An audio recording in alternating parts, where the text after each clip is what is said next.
लेकिन कोई चीज़ अब गवर्नमेंट के हाथ से बाहर नहीं है। इलेक्शन कमीशन ऑफ इंडिया हो, रिजर्व बैंक ऑफ इंडिया हो और यूजीसी हो या जुडिशरी हो, हर जगह गवर्नमेंट का हस्तक्षेप है। तो मैं ये कहना चाहता हूँ कि ये जो हमारे ऑटोनॉमस और इंडिपेंडेंट इंस्टीट्यूशंस हैं डेमोक्रेसी के सेफगार्ड के लिए, अगर उसमें हुकूमत का हस्तक्षेप शुरू हो जाए, एक पार्टी विशेष उसमें इंटरवीन करने लगे, तो उसके बाद फिर डेमोक्रेसी बाकी नहीं रह सकती। मरने वाले मुसलमान, कटने वाले मुसलमान, 53 लोगों के अंदर अक्सरियत मुसलमानों की, और केस भी उन्हीं पर बन रहा है। जो कपिल मिश्रा, अनुराग ठाकुर, इन लोगों पर अभी तक एक FIR तक नहीं हुई। तो इससे क्या सवाल बनता है?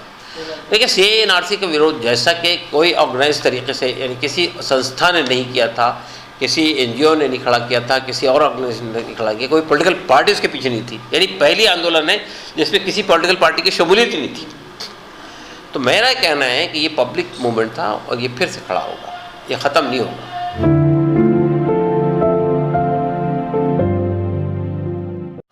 दिल्ली माइनॉरिटी कमीशन ने रिपोर्ट दी है और उसने कमेटी बनाई थी। उस कमेटी ने बहुत थॉरो इन्वेस्टिगेशन कर रिपोर्ट दी है। मुझे अफसोस है उस रिपोर्ट के ऊपर में कांग्रेस ने कमेटी बनाकर जो है उसको उस पर क्वेश्चन खड़ा कर दिया। हालांकि वो एक निष्पक्ष रिपोर्ट थी, बहुत अच्छी रिपोर्ट थी। और इसी तरह से अब एमनेस्टी की रिपोर्ट भी आ गई सामने, और एमनेस्टी की रिपोर्ट अगर ये बात कह रही है तो इसमें क्या गलत है? आप ये जो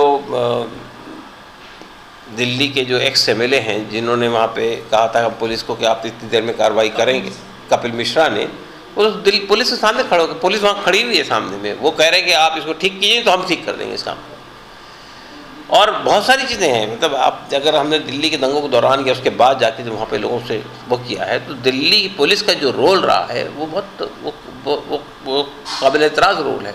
उसमें बहुत सारे सवालात खड़े किए गए।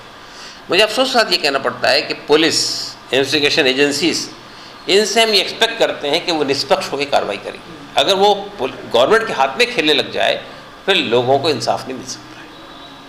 जो दिल्ली पुलिस ने जो इस दिल्ली दंगों पर जो काम किया है वो साफ तौर पे ये सामने आता है कि वो होम मिनिस्ट्री के इंस्ट्रक्शन के तहत काम किया है। तो सवाल ही पैदा होता है कि अगर देखिए हमारे देश ने ये जो संस्थाएं बनाई है, जुडिशरी, ब्यूरोक्रेसी और पार्लियामेंट, ये तीन है ना हमारे डेमोक्रेसी के पिलर्स हैं। ये अगर आप देश के संविधान को देखेंगे तो इन सबको एक ऑटोनॉमस इख्तियारात दिए गए हैं, उसमें गवर्नमेंट को हस्तक्षेप करने का मौका नहीं है। कितने लंबे अरसे से अगर प्रशांत भूषण ने सवाल खड़ा किया है सुप्रीम कोर्ट के ऊपर में, तो क्या गलत बात कही है कि अगर सुप्रीम कोर्ट में आर्टिकल 370, CAA NRC, ये सब को चैलेंज किया गया है, लेकिन सुप्रीम कोर्ट ने उसको डाल दिया फाइलों के अंदर सड़ने के लिए, उस पर कोई बात ही नहीं हो रही है। और मिसाल के तौर पर आप 370 को ले लीजिए, आर्टिकल 370 को ख़त्म किया गया, ब्रोगेट किया गया, 370 ख़त्म कर दिया, स्टेट को 2 हिस्सों में डिवाइड कर दिया, उसको यूनियन टेरेटरी बना दिया, उसमें नए डोमिसाइल के रूल्स लागू कर दिए, नए नए काम वहाँ हो रहे शुरू कर रहे हैं। और ये 1 साल 1.5 साल बाद में ये जो हमने इसमें डाल रखा है 370 के ख़िलाफ़ में, वो इन्फ्रैक्चर्स हो जाएगा, ख़त्म हो जाएगा। गवर्नमेंट तो बहुत आगे बढ़ चुकी होगी। इसी तरह CAA का मामला है। CAA को लोगों ने जब ये कहा कि एंटी कॉन्स्टिट्यूशनल है, तो गवर्नमेंट यानी सुप्रीम कोर्ट को ये तय करना चाहिए कि एंटी कॉन्स्टिट्यूशनल है या नहीं। सुप्रीम कोर्ट किस काम के लिए? इसी काम के लिए, कॉन्स्टिट्यूशन की रक्षा करने के लिए सुप्रीम कोर्ट है। ये 2 साल पहले कॉन्स्टिट्यूशन क्लब के सामने उमर खालिद पर गोली चलाई गई थी, आदमी पकड़ा भी गया। उसके बाद क्या हुआ? हरियाणा से उसको टिकट देकर वहाँ से इलेक्शन लड़ाया गया। तो मैं ये कहना चाहता हूँ, ये क्या हो रहा है? यानी आप लॉलेसनेस पैदा कर रहे हैं देश के अंदर। एक ऐसा हमारे यहाँ कानून में, यानी कानून का एहतराम करना, कानून को बाकी रखना, ये जिम्मेदारी है जो लोग कानून को नाफिज करते हैं देश के अंदर। अगर वो खुद इसमें शामिल हो जाएंगे तो फिर क्या रहेगा? कैओस की सिचुएशन पैदा होगी।